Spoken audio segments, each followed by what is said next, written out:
여러분 안녕하십니까? 목요일 아침 뉴스 퍼레이드 황병준입니다.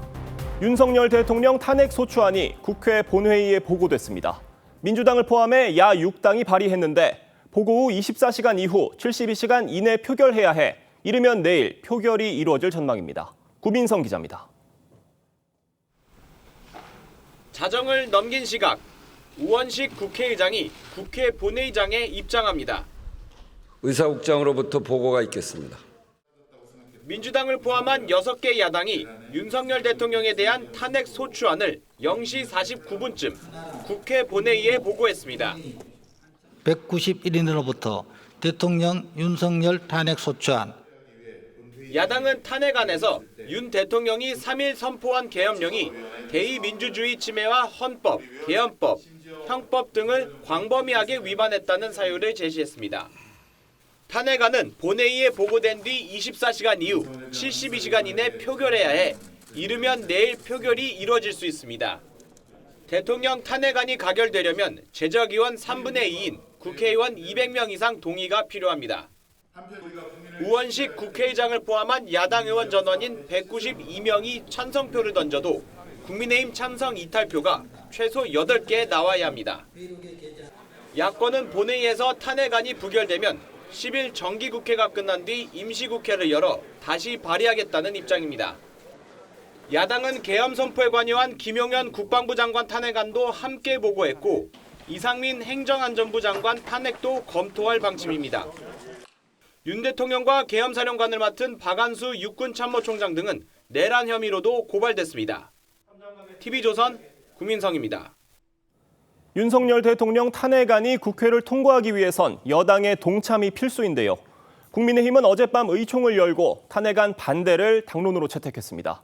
이에 민주당은 잠시 미뤄두었던 감사원장과 검사 탄핵을 재추진하며 대여 공세를 강화할 예정입니다. 이어서 권영석 기자입니다. 국민의힘은 의원총회를 열고 윤석열 대통령 탄핵안 대응 방안을 논의했습니다. 자정을 넘긴 논의 끝에 국민의힘은 윤 대통령 탄핵안 반대를 당론으로 채택했습니다. 대통령 탄핵 소추안에 대해서 반대를 당론으로 확정했다 하는 말씀을 드립니다. 예, 사실상 그렇게 말씀을 하셨고. 민주당은 여당의 당론 채택에 즉각 반발하고 잠시 멈췄던 감사원장과 검사 3명 탄핵안을 오전 본회의에서 처리하겠다고 밝혔습니다. 결국 국민의힘은 내란죄의 부역자가 되겠다고 선언한 것입니다. 서울중앙지검장을 비롯한 검사 3인과 감사원장에 대한 탄핵을 추진할 것입니다. 오전 10시 국방위원회와 행정안전위원회 긴급 현안 질의에서는 군과 경찰을 상대로 비상계엄과 관련해 추궁할 계획입니다. 국방위에는 사의를 표명한 김용현 국방장관과 계엄사령관에 임명됐던 박안수 육군참모총장이, 행안위에는 이상민 행안부 장관과 조지호 경찰청장 등이 증인으로 채택됐습니다. 주말에는 윤 대통령 탄핵 촉구, 장애 집회도 이어갈 계획입니다. 윤 대통령은 이르면 오늘 대국민 담화를 통해 비상계엄 사태에 대한 입장을 표명하는 방안을 검토하는 것으로 알려졌습니다. TV조선 권영석입니다.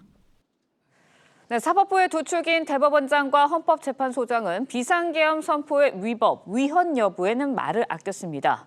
그러면서 혼란스러운 상황 속에서 사법체계가 흔들림 없도록 노력하겠다고 했습니다. 윤재민 기자의 보도입니다. 조희대 대법원장이 출근길에 이례적으로 취재진 앞에 섰습니다. 비상계엄 선포와 해제에 대해 국민들이 걱정하지 않도록 사법부 본연의 역할을 다하겠다고 강조했습니다. 사법부는 국민들이 걱정하지 않으시도록 최선을 다하겠습니다. 계엄령 선포가 탄핵 사유인지에 대해선 말을 아꼈지만 선포까지 이르는 과정이 적법했는지는 지켜봐야 한다고 했습니다. 차후에 그런 어떤 절차를 거친지 아마 지켜봐야 될 것 같습니다. 사법부의 또 다른 축인 헌법재판소 문영배 소장 권한대행 역시 계엄의 위헌성엔 말을 아꼈습니다. 다만 혼란 속에서 신중하지만 민첩하게 대응하겠다고 했습니다. 전국이 혼란스러울수록 헌법이 작동되어야 된다고 생각합니다. 박성재 법무부 장관은 모두가 냉정을 찾고 국민을 위한 일을 해야 한다면서 본인은 직에 연연할 생각이 없다고 했습니다. 저는 법무부의 통상 업무를 잘 챙기도록 하고 직에 연연할 생각은 전혀 없습니다. 심우정 검찰총장은 일선청에 보낸 공문에서 엄중한 시기에 검찰 본연의 업무 수행에 차질이 없도록 유념하고 공직기강을 확립하라고 지시했습니다. TV조선 윤재민입니다.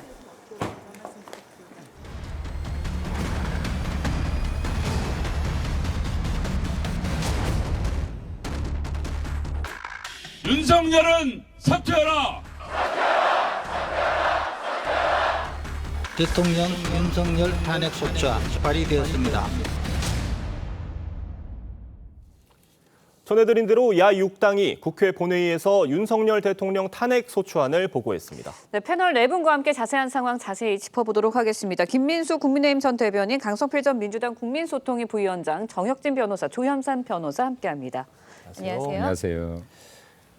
먼저 탄핵안 발의 이후에 야당 목소리부터 들어보겠습니다. 대통령 윤석열에 대한 탄핵안을 발의했습니다. 야당 의원 전체 191명이 모두 다 서명해서 발의했고, 탄핵 사유로는 위헌적이고 위법한 계엄과 그 과정에서 있었던 내란 행위에 대해서 도저히 이대로 묵과할 수 없다라고 생각했고, 더 이상 민주주의가 무너지는 것을 방치할 수 없다. 더 나아가서 국민의 생명과 안전을 지켜야 한다라는 그런 의무감으로 긴급하게 탄핵안을 준비해서 발의했습니다. 지금 들어보신 것처럼 탄핵안이 오늘 새벽에 12시가 넘은 시각에 보고가 됐고요. 이르면 내일쯤 표결이 이루어질 전망인데, 국민의힘에서는 지금 이 탄핵안에 대해서 반대를 당론으로 채택을 했습니다. 어떻게 보셨습니까? 당연한 수순이라고 생각합니다. 지금 국민의힘에서 대통령을 2번 버린다, 혹은 정당을 2번 다시 이렇게 마치 해산시키는 것 같은 효과를 가져온다라고 하면 보수 정당이 회복하기 굉장히 힘들 것이다라는 것이 첫 번째 이유일 것 같고요. 그리고 지금 탄핵 소추가 국회에서 통과될 가능성 없지 않겠지만은, 설령 소추가 통과된다라고 하더라도 대통령의 계엄 절차 자체에서는 개인적으로는 위헌이나 위법이 없었다라고 봅니다. 절차상에. 그렇기 때문에 기각이 될 것인데, 이는 민주당 입장에서도 굉장한 정치적 부담이 될 수 있을 것이다, 역으로 라고 생각되어지고, 이럴 때일수록 지금 국민의힘에서 대통령의 탄핵에 대한 찬성이냐 반대냐의 입장이 아니라 이 배경의 이유가 무엇이고, 그리고 국민의힘이 이러한 배경이 나올 수밖에 없었던 부분에 더 초점을 맞춘다라면 보다 근본적인 문제에 접근할 수 있지 않을까 생각합니다. 네. 그럼 어제 이 당론을 결정하는 의총에서 한동훈 대표는 도중에 퇴장한 것으로 알려졌거든요. 한동훈 대표의 행보는 어떻게 보셨습니까? 일종의 비언어적 의사 표시였을 수 있다라고 보는데요. 그럼에도 불구하고 한동훈 대표 같은 경우 지금 이와 같은 상황에서 어느 정도 신중한 스탠스를 취하고 있다라고 판단되어집니다. 그리고 지금 당론으로 이게 채택된다라고 하면, 이에 따라서 이 부분에 대해서 한동훈 대표도 마찬가지로 당론 위주로 움직이지 않을까 조심스럽게 전망합니다. 네, 민주당에서는 국민의힘이 탄핵 반대를 당론으로 정한 것에 대해서 내란죄 부역자를 선언한 것이다, 이렇게 강하게 비판했습니다. 그리고 탄핵안이 부결되더라도 재발의에 나설 방침이다라고 이야기를 하고 있는데, 그렇다면 저는 이렇게 여쭤볼게요.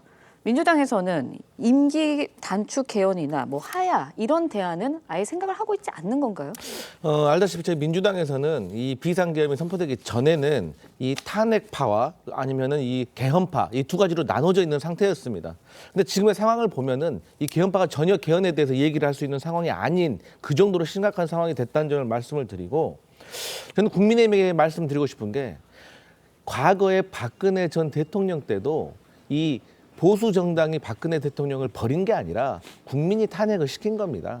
마찬가지로 지금 국민의힘이 윤석열 대통령을 버리느냐 살리느냐 이런 문제가 아니라, 앞으로 탄핵은 우리가 전에도 계속해서 일관되게 말을 했지만 정치권이 하는 게 아니라 국민의 명령에 의해서 정치권은 도구로 쓰인다는 점을 말씀드리고 싶고, 사실 이제 민주당에서 부역자라는 강한 발언을 하기는 했지만 그 이유는 간단합니다. 지금 비상계엄이 지난 지 이틀이 지났는데 그 누구 하나 제대로 된 설명, 왜 했는지에 대한 제대로 된 설명을 하지 못하는 그런 이유가 있는 것이고, 그런 차원에서 윤석열 대통령께서 지금 현재 과연 국정 운영을 할 수 있는 상황인 것이냐에 대한 의문, 마지막으로 결국에는 이 비상계엄에 대한 저희가 생각하는 의도는 학교 폭력을 없애기 위해서 학교를 없애버리려고 했다. 그렇게밖에 느낄 수가 없기 때문에 이런 잘못된 국정 운영에 대해서 바로잡는 길은 탄핵밖에 없다. 이런 입장인 겁니다. 네. 지금 야당이 탄핵안에 적시한 탄핵 소추 사유도 살펴볼 텐데요.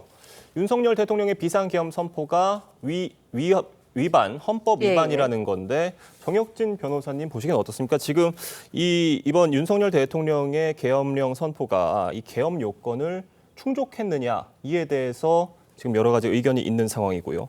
또 그 포고령에 또 국회 활동을 제한한 내용이 담겨 있지 않았습니까? 이게 위헌 소지가 있다는 지적도 있습니다.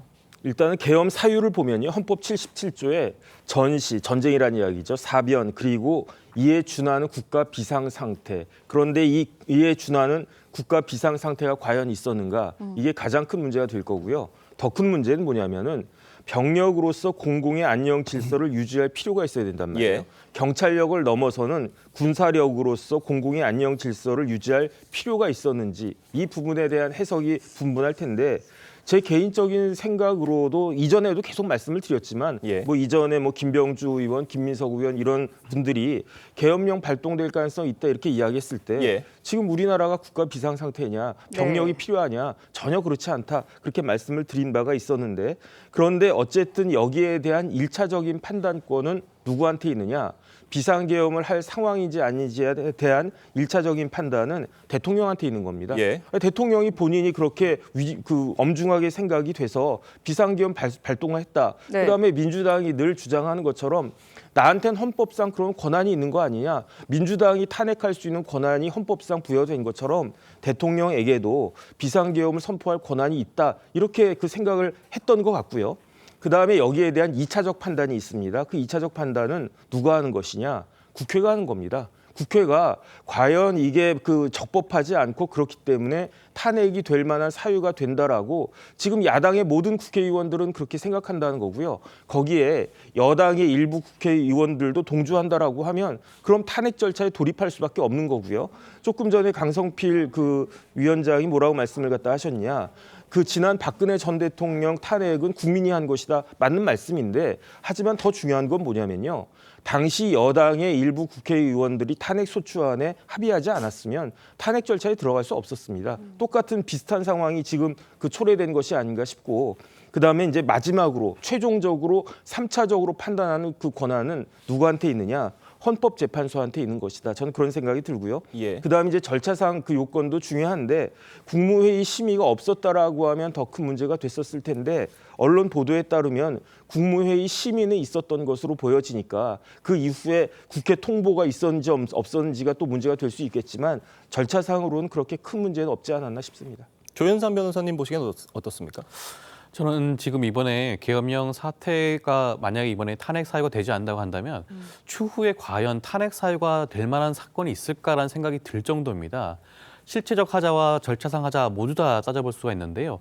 내용적으로 봤을 때는 그 당시에 계엄령을 선포할 때 윤석열 대통령이 근거로 들었던 사유가 예산안 삭감이라든가 각종 탄핵 절차라고 말씀을 하셨는데 어떻게 그것이 비상한 상황이라고 할 수 있는지 그런 인식 자체가 굉장히 큰 문제라고 할 수가 있겠고요. 방금 말씀하셨던 것처럼 국회의장에게 통보하지 않았던 부분 그리고 지금 국무회의 심의를 거쳤다는 보도도 나오고 있긴 하지만 그렇지 않았다는 보도도 나오고 있습니다. 국무회의 심의를 거치지 않았다고 한다면 그것 자체가 법 위반이라고 할 수가 있는 것이고요. 그리고 중요한 문제가 이것이 내란죄에 해당된다는 것입니다. 내란죄는 국헌문란의 경우에 내란죄가 적용될 수 있는데 국헌문란은 무엇이냐면 헌법에서 보장하고 있는 국가기관에 대해서 강압적인 목적으로 그 권능을 행사하지 못하도록 하는 겁니다.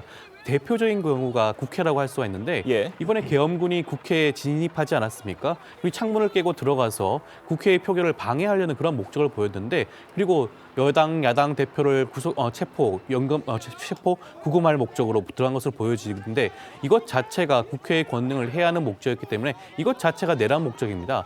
내란죄가 성립이 된다고 한다면 당연하게도 탄핵 사유가 된다는 생각이 들 수밖에 없을 것 같습니다. 네, 알겠습니다. 이번에는요, 내일 국회 탄핵소추안에 대한 표결이 이르면 내일 이뤄질 것으로 전망이 됩니다. 그렇기 때문에 표결 상황 좀 지켜볼 텐데요. 국민의힘이 당론으로 탄핵 반대를 정했지만 만약에 표결에서 이탈표가 8표 이상이 나온다면 탄핵안이 가결될 수도 있는 상황입니다. 관련해서 어떤 이야기들이 나오고 있는지 먼저 듣고 이야기 이어가겠습니다. 안에서도 탄핵 소추안 관련된 의견 좀 나오고 있나요? 네, 조금 나오고 있는 것 같은데요. 이번에 비상계엄으로 인해서 많은 국민들께서 유무형의 피해를 입었습니다. 막대한 피해를 입은 부분에 대해서 분명히 대통령이 저는 책임져야 될 부분, 책임을 져야 된다 그렇게 봅니다. 이준석 의원의 얘기에 의하면 최소 6명 이상의 여당 의원의 탄핵 찬성 의사를 직접 확인했다고 합니다.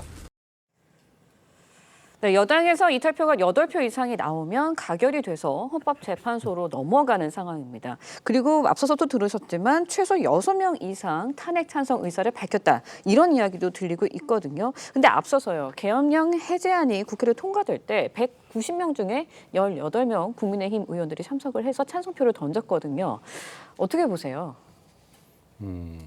탄핵소추안이 반반이라고 봅니다만은 탄핵소추안이 통과되지 않아야 된다라고 생각합니다. 아까 앞서 변호사님께서도 말씀하셨지만은 박근혜 전 대통령 역시 지금 뭐 국민의 심판이나 법의 심판을 넘어서 그 이전에 당에서 탄핵소추안에 동의를 했기 때문에 탄핵이 되었다라고 보는 것이 맞을 것 같고요.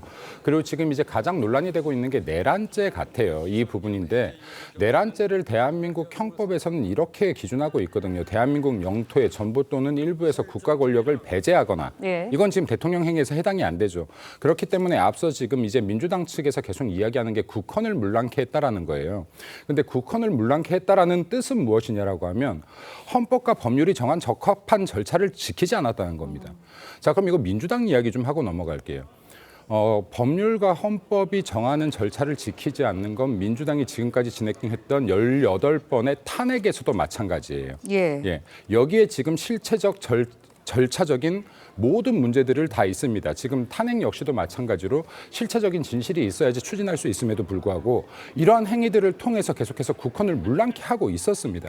네, 그리고 정권이 움직이지 못하게 잡고 있었어요. 이러한 부분들을 제가 볼 때는 역으로 내란죄라고도 볼 수 있는 부분이 아닌가라고 생각되어집니다. 대통령이 말하고 있는 정말로 윤석열 대통령이나 정권이 한 발짝도 움직일 수 없게끔 헌법 질서를 유린하고 있었던 것 반대로 지금 민주당이 아니냐라는 생각도 할 수밖에 없는 상황이고요.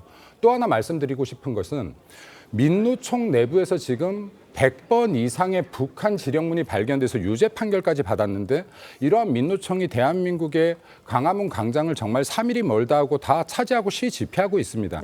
이런 것들은 과연 대한민국 국민에게 지금 피해를 주고 있는 상황은 아닌가. 이건 역시도 대한민국 위기 상황이라고 충분히 볼 수 있다고 봅니다. 그리고 국보법 위반 6범으로 지금 대한민국 대통령의 탄핵을 청원하고 이를 통해서 지금 민주당이 대한민국 야당이 북치고 장구치고 장단까지 맞춰주는 상황에서 이러한 것들은 지금 대한민국의 내란에 해당하는 것이 아닌가. 저는 이러한 부분들을 좀 객관적으로 검토해 봐야 된다고 판단하고요. 그리고 어떠한 부분들이 진짜 국민들께 큰 피해를 입혔는지도 다시 한번 좀 생각해 볼 필요가 우리 국민의힘 의원들에게도 있다라고 생각합니다. 왜 이러한 행위들에 대해서 강하게 싸우지 못했는가. 그리고 지금 이 탄핵에 대한 이야기들이 지금 나오는 시점에서 앞으로 개인적인 정치적인 이해관계 계산보다도 어떻게 해야지 당이 살고 나라가 사는지 이 후속 조치에 대해서 집중한다라고 하면 결코 탄핵소추 되지 않을 거라고 생각합니다. 강성필 부위원장님께 여쭤볼게요. 지금 김민수 대변인님이 국헌 문란을 일으키는 거는 결국 야권의 책임이 있다 이런 취지로 말씀을 해주셨는데 지금 민주당이 탄핵 사유를 밝히면서 국헌 문란이라고 주장을 한 그 부분은 그 특수부대가 국회로 진입을 해서 이제 본회의 열리는 걸 방해를 하려고 했다. 이 취지잖아요. 그러니까 지금 포고령에 국회 활동을 금지하는 이 내용에 대해서 지적을 한 건데 민주당 내용이 이렇지 않습니까? 맞습니다. 이 헌법 77조 사항에 보면은 이게 비상계엄을 선포를 하게 되면 즉시 국회에 통과하게 되어 있습니다. 예. 이 통과하게 되어 있다는 이 조항을 보면 그야말로 국회는 기능이 정지되지 않았다는 것을 의미하는 것이고 예. 우리가 상권 분립, 행정, 사법, 입법 3개 중에서 이 계엄법에 보더라도 행정기관이라든가 사법부 같은 경우는 계엄사령관이 통화를 할 수가 있지만 예. 입법부는 배제되어 있는 겁니다. 그렇기 때문에 국회는 기능이 정지되지 않아야 되는데 그럼 국회의 기능이 정지되지 않았는데 무장한 군인들이 창문을 깨고 국회 본청에 진입을 시도하고 또 본회의장으로 진입을 하려고 했다는 것은 국회의 본회의장, 그러니까 국회를 해산시키려고 했고 두 번째로는 요인들을 체포하려고 했다는 거죠. 여기서 요인이라는 것은 국회의장, 여당 대표, 야당 대표를 체포하려고 했다는 것이고 예. 이 정황들이 뭐 예를 들어서 그 계엄군이 수갑을 떨어뜨렸다든지 여러 가지 상황에서 사실로 드러나고 있다는 점에 있어서 이것은 국헌문란, 그러니까 헌법에 네. 의한 국가기관을 강압에 의해서 마비시키려고 했다는 것이 내란죄에 포함된다는 것이고 마지막으로 이러한 것이 이루어진 것에 대해서 야당이 지금까지 탄핵 시도를 하면서 국정을 방해했다는 건데 사실 국회의원의 임무가 법에 정해진 헌법의 절차대로 민주주의 원칙, 다수결의 원칙에 의해서 본회의장에서 통과시킨 탄핵을 두고 내란죄라고 하는 것은 너무 과한 표현이시다 이런 말씀 드리겠습니다. 한마디만 좀 더 드리고 싶은데 네, 짧게. 아까 제가 네. 형법상 내란죄를 얘기 드렸어요. 근데 예. 국어 사전상 내란죄를 좀 잠깐 말씀드리고 싶은데 정치적 목적으로 벌이는 난이에요. 네, 이게 지금 국가 대권과 헌법의 통치력을 저해하거나 파괴하는 행위. 다른 말로 영무죄라고 합니다. 예. 대통령에게 해당이 없죠. 근데 예를 들어서 내란을 지금 이런 헌법 질서를 흐트리고 있는 게 국회이다. 국회라는 관점에서 본다라고 했었을 때 사실상 이 주동자가 국회라고 봐야 되는 것인데 이 부분이 지금 굉장히 중요함에도 불구하고 윤석열 대통령의 행보를 전 좀 다시 해석할 필요가 있다라고 봅니다. 바로 군권력을 동원하지 않았어요. 1시간 후에요. 그리고 국회에 들어가는 국회의원들 단 한 명도 붙잡지 않았습니다. 물리력으로 못 들어가게 하지 않았습니다. 이것은 지금 그럼에도 불구하고 대통령이 헌법을 수호하겠다는 예. 의지가 있었다. 국회에서 계엄에 대한 해제를 할 수 있는 충분한 시간적 여유, 절차적 여유를 줬다라고 생각합니다. 이런 부분까지 국민들께서 좀 해석을 해주시지 않을까 생각됩니다. 네, 내란죄 이야기가 나왔으니까 저는 두 변호사님께 여쭤볼게요. 윤 대통령의 내란 혐의 적용할 수 있을지 이 부분이 쟁점이 될 것 같아요. 결국은 네네. 어떻게 생각하시나요? 일단 내란죄가 형법에 나와 있거든요. 형법에 어떻게 되어 있느냐. 대한민국 영토에서 국가 권력을 배제할 목적이나 국헌을 문란하게 할 목적으로 폭동을 일으켰을 때가 내란죄가 되는 거예요. 제가 내란죄 관련된 판례들 좀 찾아봤더니 대표적인 게 여순 사건, 예. 그다음에 5.18 민주화 운동 이럴 때 내란죄 여부가 논의가 됐었던 겁니다. 간첩들이 와가지고 간첩 활동을 해도요 국가보안법으로 처벌받지 내란죄로 처벌받지가 않습니다. 내란죄는요 아무나 할 수 있는 그런 범죄가 아니에요. 내란죄가 되려면 쉽게 이야기하면 쿠데타 같은 것들이 이루어지는 정도가 돼야 내란죄가 된다라고 저는 생각을 하기 때문에 그렇기 때문에 조금 전에 김민수 대변인 말씀하신 것도 전 동의하지 않습니다. 그 정도 가지고 내란죄가 되지가 않아요. 그러니까 만약에 윤석열 대통령이 아니고 무슨 육군 참모총장이나 아니면 무슨 수방사령관이나 이 정도 되는 사람이 병력을 이끌고 와가지고 대통령 몰아내고 자기가 대통령이 하겠다 이런 명백하게 내란죄 되지 않겠습니까? 하지만 윤석열은 장군이 아니잖아요. 윤석열이 대통령인데 대통령이 내란죄를 일으킨다라고 하는 게 그게 말이 됩니까? 그다음에 제일 중요한 건 뭐냐면 헌법 77조 5항입니다. 헌법 77조 5항에 국회가 계엄 해제 요구하면은 계엄 해제하여야 한다 이렇게 되어 있어요. 그러면 윤석열 대통령이 국회가 계엄 해제 요구했을 때 아니다 난 그냥 계속 계엄 유지하겠다 이랬으면은 내란죄가 됐을 거라고 저는 생각을 하는데 그 국헌문란이라고 하는 게 뭐냐면 나라의 헌법의 기본 질서를 지키지 않고 침해하는 게 이게 국헌문란 아니겠습니까? 윤석열 대통령은 본인 생각하기에 대통령으로서 지금 그 비상계엄 상황이라고 생각을 했었는데 그런데 190명의 국회의원들이 아니다. 그거 당신 생각 잘못됐다. 그렇기 때문에 계엄 해제해야 된다 요구하니까 머리 그냥 극적적 긁으면서 내 생각이 틀렸나 보네. 그러면서 계엄 해제한 건데 여기에 무슨 내란이 있을 것인가? 저는 개인적으로 그렇게 생각합니다. 네, 조윤선 변호사님도 하실 말씀이 있을 것 같아요. 지금같이 사실상 이게 친위 쿠데타라는 말이 많이 나오지 않겠습니까? 친위 쿠데타는 지금 정권을 가진 자가 더욱더 강력한 정권을 지속적으로 유지하기 위해서 하는 것이 친위 쿠데타입니다. 쿠데타가 내란 행위가 아니라고 한다면 어떤 게 도대체 내란 행위일까요? 내란 행위라고 한 것은 국헌문란이라고 우리 형법에 명시되어 있습니다. 국헌문란은 다시 한번 말씀드리지만 국회와 같은 헌법 기관에 대해서 그 권능을 해하는 경우를 일컫는데요. 이러한 사실 분명히 윤석열 대통령이 알고 있었을 겁니다. 근데 포고령을 살펴보게 되면 국회의 기능을 마비시키고 있어요. 모든 정치 행위를 금하는 조치를 취했고 실질적으로 그다음에 그 계엄군이 국회에 진입을 해서 국회 기능을 마비시키고자 했습니다. 사실 다수의 그런 국회의원들이 하루빨리 조속히 결의를 해서 망정이지 만약에 계엄군들이 적극적으로 네. 무력 행동을 했다고 한다면 사실 계엄 해제가 쉽지 않았을 수 있는 상황이 발생할 수 있었거든요. 그렇다고 한다면 이것은 성공한 친위 쿠데타가 될 수 있는 상황이었습니다. 그렇기 때문에 이와 같은 경우에는 명백하게 내란죄의 구성 요건에 해당된다. 이것을 처벌하지 않게 된다면 향후에 반복적으로 이런 친위 쿠데타가 일어나는 것을 우리가 방지할 수 없는 상황에 직면하지 않을까 하는 생각도 듭니다. 지금 계엄군의 국회 진입을 두고 내란죄가 되느냐 아니냐 이 여부에 대해서들 이견들이 있으신 건데 사실 계엄군이 국회 진입을 한 그 근거가 포고령에 있는 국회 활동을 금지한다라는 그 조항에 따라서 지금 계엄군이 국회로 간 거잖아요. 지금 그 포고령에 담겨 있는 그 내용에 대해서는 합법적인 거라고 보십니까? 포고령 자체가 잘못되었죠. 거듭해서 말씀을 드리지만 우리 헌법은 계엄을 선포한다고 하더라도 행정부와 사법부를 계엄사령관이 관할할 수 있게 되어 있지 국회의 기능을 마비시키도록 하지 않았습니다. 입법자의 의도가 그것이죠. 견제와 균형이 이루어질 수 있게 행정부를 총괄하는 대통령이 계엄을 선포한다고 하더라도 그 계엄을 해제할 수 있는 권한을 그대로 국회에 남겨두고 있는 겁니다. 그렇다고 한다면 국회의 기능을 마비시키는 그런 포고령 자체가 반헌법적이고 위법한 사항이라고 할 수가 있겠죠. 그런 포고령을 그다음 발표할 수 있도록 한 것이 윤석열 대통령 아니겠습니까? 예. 윤석열 대통령이 최종 책임권자로서 그렇다고 그걸 인준했다고 한다면 당연하게도 내란죄의 책임을 질 수밖에 없지 않을까 하는 생각이 듭니다. 네, 지금 만약에 이런 탄핵안이 예. 국회에서 가결이 돼서 헌법재판소까지 가게 될 경우도 한번 살펴볼 건데요.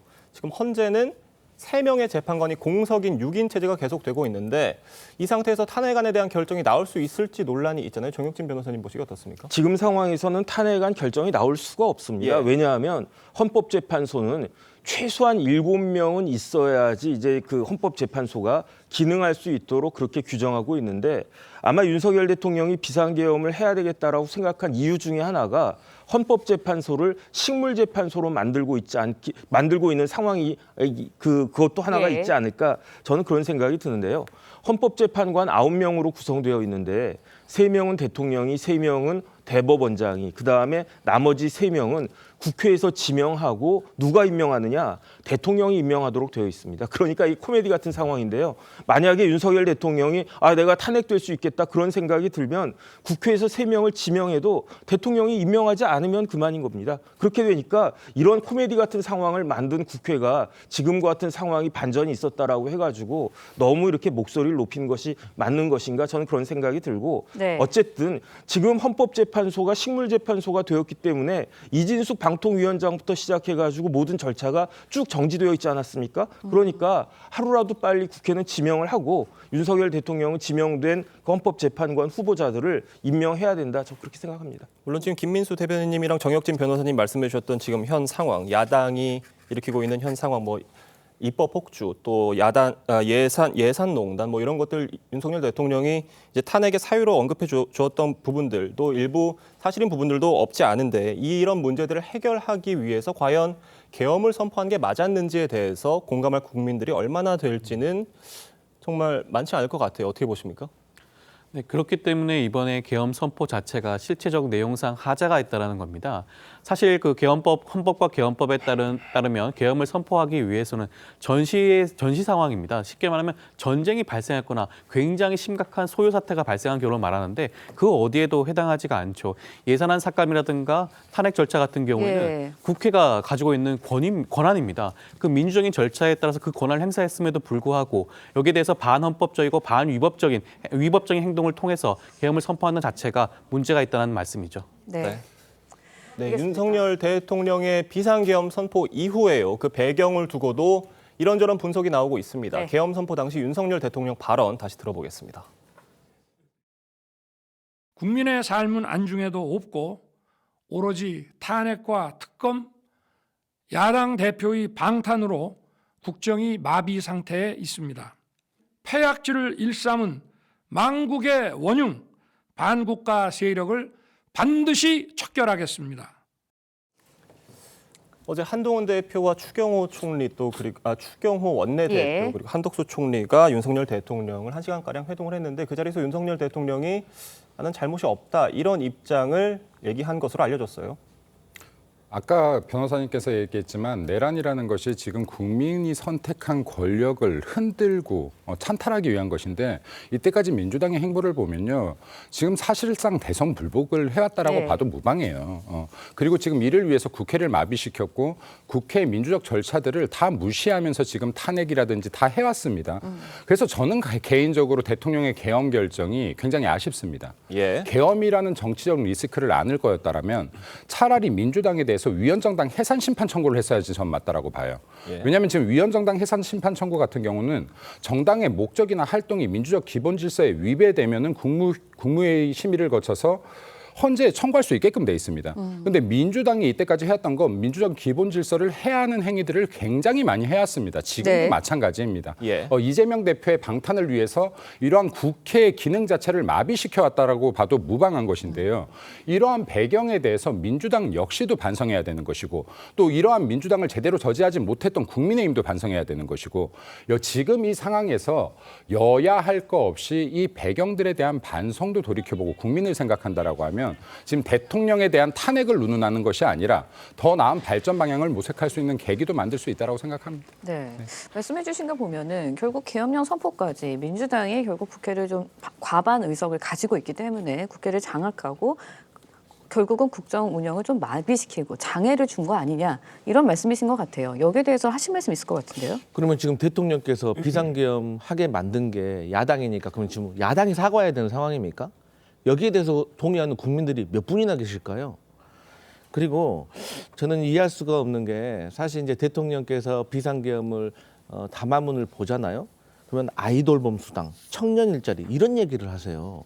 이거는 정상적인 지휘 체계와 참모들과 상의를 하지 않았다는 저는 일종의 반증이라고 생각을 해요. 예. 아니, 누가 이런 경건 아닌 담화문에다가 이런 아이 일자리 돌봄 수당 이런 걸 가지고 비상계엄 하겠다고 말을 하겠습니까? 그리고 저는 그나마 다행인 게 한동훈 대표가 이 비상계엄에 협조를 하지 않았다는 점이에요. 그렇기 때문에 이 상황이 원만하게 해결이 됐고 국회에서 평화적으로 이 계엄을 해제를 할 수 있었던 것이거든요.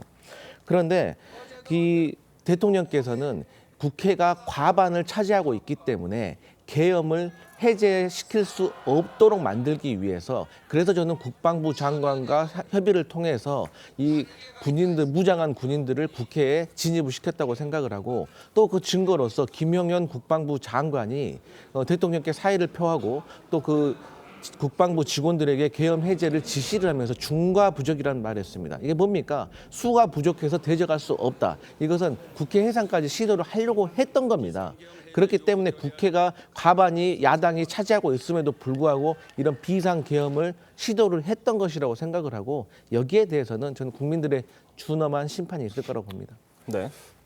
대통령의 정치적 의사표현, 마지막 의사표현이었다라고 봅니다. 예를 들어서 대통령이 어떠한 방향을 제시해도 민주당의 동의를 얻고는 한 발짝도 나갈 수 없는 상황에서 민주당이 지금 검사의 탄핵조차 정치적 의사표현이라고 하는 것처럼 대통령이 지금 계엄을 외쳤던 것도 내가 정치적 의사표현으로 민주당 해도 너무한다. 국민들 좀 봐주십시오라는 의사표현이었을 수 있다라고 보고요. 아까 국회를 마비시키려고 했다. 그랬으면 국회의원들이 국회의사당 진입하지 못하게 막았을 겁니다. 거의 군인들까지 동원되어 있었어요. 근데 단 한 명의 의원들이 들어가는 건 막지 않았습니다. 그리고 그것이 의결될 때까지 해도 군인들이 국회의사당 안으로 또 거기 들어가지도 않았어요. 예. 그러니까 이런 무력 행위가 없었다라는 점 좀 말씀드리고 싶고요. 2018년도에 논란이 되었던 계엄령 문건이 있어요. 이때 국회에서 계엄 해제를 할 때 어떻게 하겠다라는 후속 조치안도 있습니다. 근데 이 매뉴얼대로도 전혀 따르지 않았다.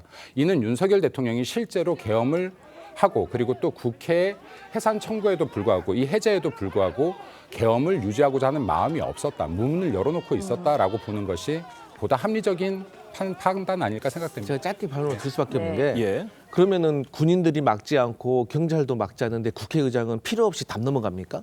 막아서 못 들어갔기 때문에 담 넘어간 거예요. 그분 나이가 70이나 됐어요. 왜 문을 놔두고 담을 넘어갑니까?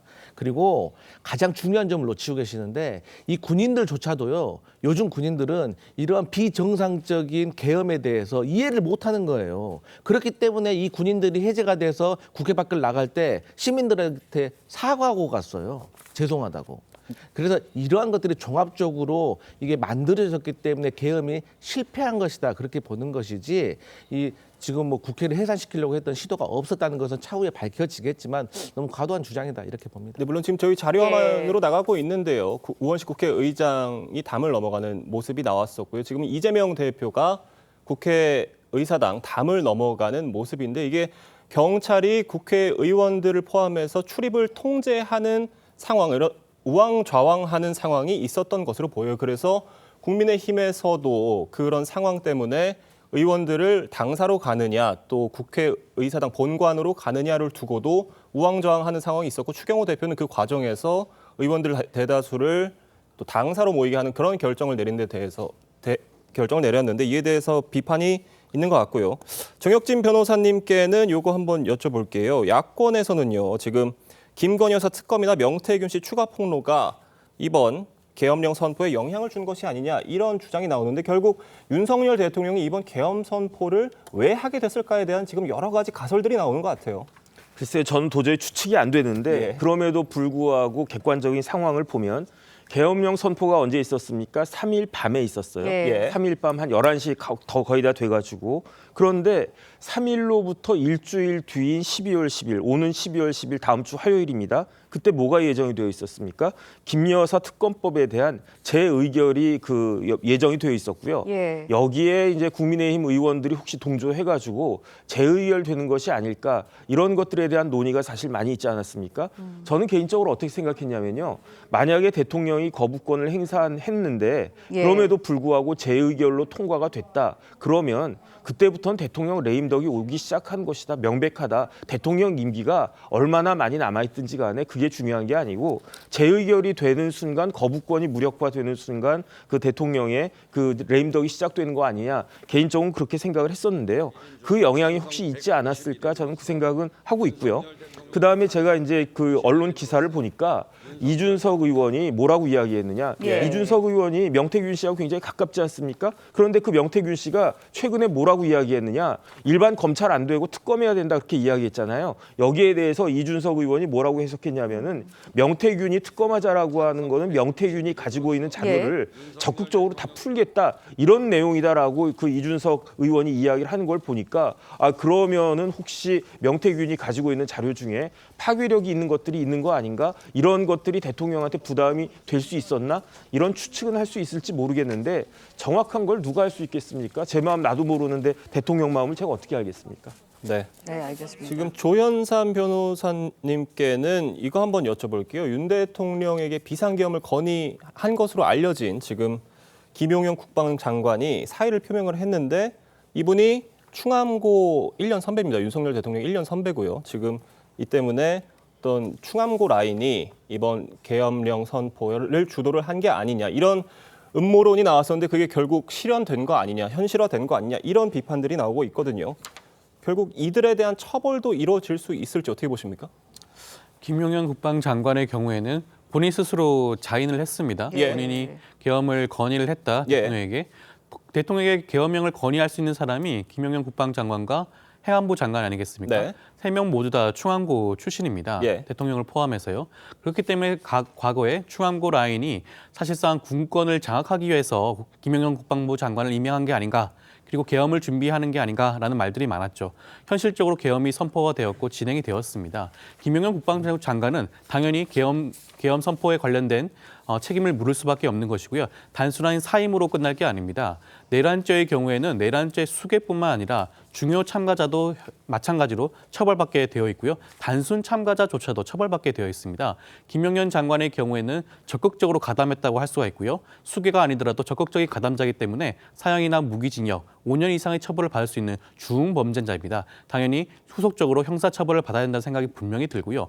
그렇다고 하더라도 김용현 장관 한 명만 책임을 지는 것으로 끝낼 수는 없습니다. 이 계엄령 선포와 관련되어서 관계된 모든 분들에 대해서 적극적인 수사와 조사가 이루어져야 되고요. 만약에 혐의가 인정이 된다고 한다면 대통령을 포함해서 많은 사람들이 그에 합당한 처벌을 받아야 되는 게 아닌가 생각이 듭니다. 네, 알겠습니다. 강성필 전 부위원장께 좀 여쭤볼게요. 결국은 이제 계엄이 선포됐다가 해제되는 일련의 과정 겪으면서 굉장한 혼란이 있었고요. 이제는 수습을 해야 되는 상황이잖아요. 대통령이 꺼내줄 수 있는 수습카드 뭐라고 보세요? 저는 대통령께서 마지막으로 국민을 위해서 하실 수 있는 행동은 저는 자진 사퇴라고 생각을 합니다. 왜냐하면 이제 탄핵이라는 절차에 들어가잖아요. 우리가 한번 겪어봐서 알겠지만 이미 우리 국민들과 우리나라의 자존심 그리고 해외 시민도까지 떨어질 수 있는 상황이 될 겁니다. 그리고 또 이제 문제는 탄핵이라는 것이 시간이 하루아침에 바로 되는 게 아니라 여러 가지 절차를 거쳐서 벌써도 지금 탄핵안이 발의되고 나서 여당과 야당이 본질을 잃어버린 채 탄핵을 시키느냐 마느냐를 두고 지금 싸우고 있고 또 여당 내에서는 탈당을 시키느냐 마느냐를 두고 싸우고 있지 않습니까? 그런데 나중에 또 탄핵 절차에 들어가면 헌재에서 심판을 해야 되는데 지금 또 벌써 헌재 심판 들어가기 전부터 헌법재판관이 6명이네 7명이네 뭐 수가 부족해서 할 수가 있네 없네 또 그러면 국회에서 이거 추천을 해야 되네 마네 추천을 하게 되면 누가 이것을 또 임명할 수 있냐 이런 걸 두고 지금 혼란스러워지기 때문에 저는 개인적으로 이런 절차를 모두 다 접어두고 과연 지금 대한민국에서 윤석열 대통령께서 국정 운영을 앞으로 정상적으로 할 수 있느냐에 대해서 묻고 있기 때문에 저는 대통령께서 이것을 전체적으로 조금 정리하는 차원에서 일종의 좀 계엄 같은 카드를 함께 꺼내면서 자진적으로 사퇴하는 것이 어떨까라는 생각을 해봅니다. 네. 어제 상황 다시 한번 짚어보고 가겠습니다. 어제 서울, 여의도 등 전국 곳곳에서 윤석열 대통령 퇴진을 요구하는 집회가 열렸습니다. 네, 시위 참석자들은 과거 군사정권 때나 들었던 군합발 소리를 다시 듣게 될 줄은 몰랐다면서 계엄 선포 사태를 강하게 비난했습니다. 황민지 기자의 보도입니다. 민주당 주도로 국회 본관 앞에서 열린 촛불문화제. 참가자들은 윤석열 대통령의 계엄 선포 사태에 항의했습니다. 위헌 계엄 내란 수계 윤석열을 탄핵하라. 현장에 민주당 추산 3,000명이 모였는데 참가자들은 국회 본관에서 의원회관을 돌아 정문까지 행진했습니다. 비슷한 시위는 전국 곳곳에서 이어졌습니다. 5.18 민주화 운동의 최후 항쟁지인 옛 전남도청 앞에선 윤 대통령의 퇴진 시위가 열렸습니다. 광주를 짓밟았던 군합발 소리를 우리는 똑똑히 기억하고 있습니다. 다시 한번 이 군합발 소리를 들을 줄 정말 몰랐습니다. 대전에서는 대학 교수진과 종교계 등 31개 단체 100여 명이 모였습니다. 윤석열은 퇴진해야 되고 당연히 우리 손으로 끌어내려야 됩니다. 전 세계가 깜짝 놀랐다고 하더라고요. 전 지구적으로 창피한 대한민국을 만들었다는 얘기예요. 시민들은 추운 날씨에도 거리로 나와 계엄령 선포는 헌정유린이라며 목소리를 높였습니다. TV조선 황민지입니다. 한밤중 윤석열 대통령의 비상계엄 선포와 2시간 만에 국회에서 이뤄진 계엄 해제 결정에 세계가 주목했습니다. 네, 미국 정부는 한국이 세계에서 가장 강력한 민주주의 회복력을 보여줬다고 평가했는데 반면에 한국이 그동안 쌓아온 민주주의 성공 신화가 흔들렸다는 분석도 나왔습니다. 이정민 기자의 보도입니다. 윤석열 대통령이 국회 결의에 따라 비상계엄을 해제한 직후 토니 블링컨 미 국무장관은 한국의 민주주의 회복을 높게 평가한다고 밝혔습니다. As Korea's staunch ally, Korea has such an important story to tell to the world because of the extraordinary emergence not only of a democracy but a strong, resilient democracy. 제이크 설리번 백악관 국가안보보좌관도 한국의 민주적 절차가 적절히 작동했다며 향후 한국 민주주의 강화를 위해 공개적으로 목소리를 낼 것이라고 밝혔습니다. 하지만 한국의 민주주의 성공 신화가 위기를 맞았다는 평가도 나왔습니다. 영국 더타임스는 전 세계에서 보기 드문 민주주의 성공 신화를 써온 한국이 혼돈에 빠졌다며 서방이 가졌던 한국의 견고한 민주주의에 대한 믿음에 불확실성을 심어줬다고 전했습니다. 뉴욕타임스 등 미 언론들은 계엄령 시도가 한국을 위기에 빠뜨리고 한미 안보 관계에도 불확실성을 초래했다고 분석했습니다. Yoon's declaration of martial law is reminiscent of the old days when the military government ruled the country. So it's really difficult to understand what he's trying to achieve with that. 주요국은 한국에 대한 여행주의보를 발령했습니다. 미국은 자국민에게 시위 지역을 피하라고 권했고 영국과 일본은 여행 경보를 내렸습니다. TV조선 이정민입니다.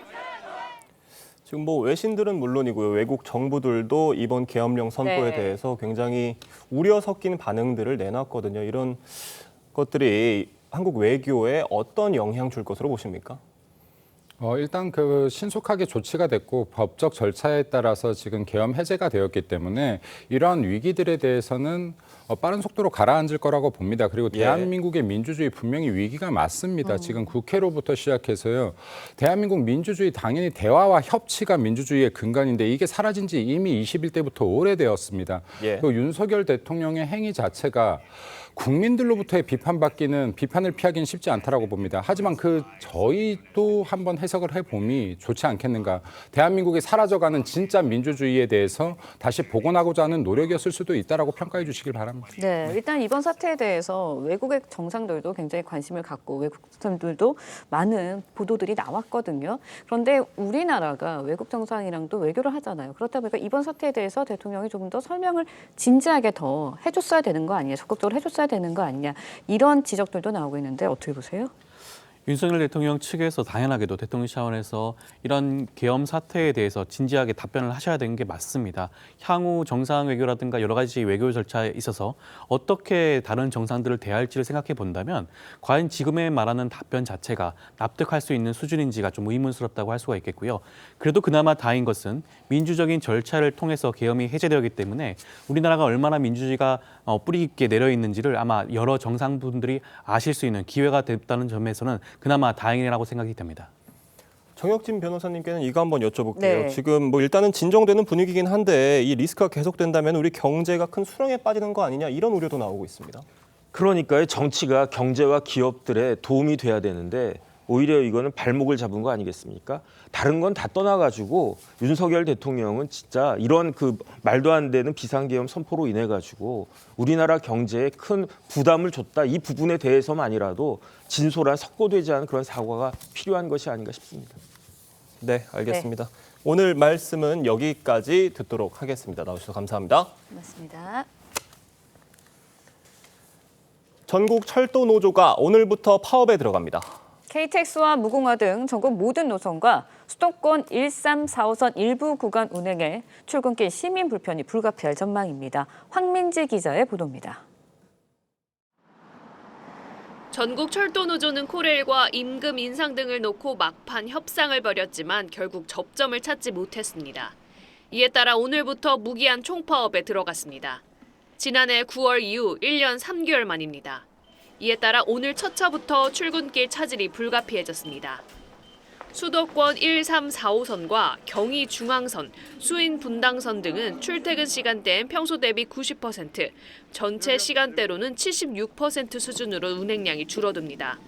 KTX는 평소에 67%, 새마을호와 무궁화호는 각각 58%와 62% 수준으로 운행이 축소됩니다. 내일부터는 수도권 지하철 대부분이 포함된 서울교통공사가 총파업을 예고했습니다. 요구에 응하지 않고 대화조차 거부한다면 저희는 오는 12월 6일 총파업 총력투쟁에 돌입합니다. 코레일은 홈페이지 등을 통해 열차 운행 여부를 사전 확인해달라고 당부했지만 당분간 출근길 혼란은 불가피할 전망입니다. 노조 측은 정부와 코레일이 전향적 태도를 보인다면 언제든 대화의 문이 열려 있다며 협상 여지를 남겼습니다. TV조선 황민지입니다. 오늘은 서쪽을 중심으로 비나 눈이 내리겠습니다. 내일까지 중부지방에 5mm 안팎, 그 밖에 내륙에서는 1에서 3cm의 눈이 예상됩니다. 내일 눈과 비가 그치고 나면 북서쪽에서 찬 공기가 남하하면서 기온이 낮아지겠습니다. 절기 대설인 토요일에는 서울의 아침 기온이 영하 3도, 일요일에는 영하 4도까지 낮아지며 예년보다 기온이 떨어지겠습니다. 오늘은 전국 하늘에 가끔 구름이 많겠고 충청과 전북은 흐리겠습니다. 강원 영동과 경북 울진에는 건조주의보가 내려진 가운데 대기가 건조하겠고요. 바람도 강하게 불겠습니다. 오늘 한낮 기온은 어제와 비슷하거나 조금 높겠습니다. 서울이 7도, 대전과 대구 10도, 부산 12도 예상됩니다. 이번 주말에는 전국이 대체로 맑겠습니다. 충남 서해안과 호남, 제주에는 비나 눈 소식이 들어 있습니다. 오늘의 날씨 이나일입니다. 이상으로 목요일 뉴스 퍼레이드 마칩니다. 네, 저희는 내일 아침 7시 30분에 다시 찾아뵙겠습니다. 시청해주신 여러분 고맙습니다.